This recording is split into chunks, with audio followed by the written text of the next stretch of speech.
The concept of remote was to go back to almost where our industry started.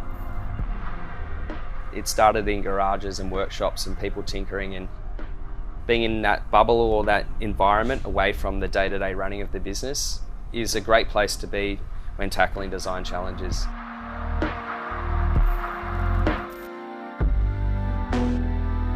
Around 30 to 40% of the materials that we use in producing a surfboard do end up in landfill.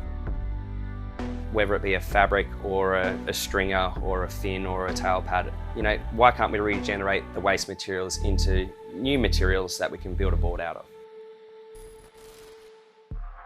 One of the ideas was to utilise the offcuts of carbon fibre and glass fibre that we use in the lamination process and regenerate that into a new fabric. Right now we're testing the concept of aerating and fluffing up the carbon and glass fibres. We'll be able to reintroduce that into the fabric weaving machines, utilising the waste and then being able to still reuse that waste to recreate that cloth over and over again.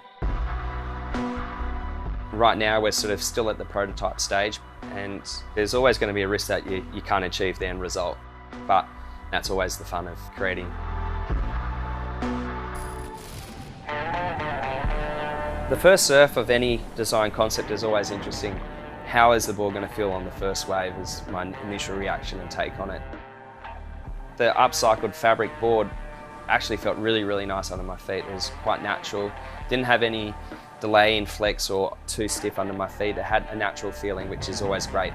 I'm pretty excited about this one. This one I feel like has legs. What I would like to achieve through any of the sustainable designs that I come up with is that they get shared and they get used by the wider industry.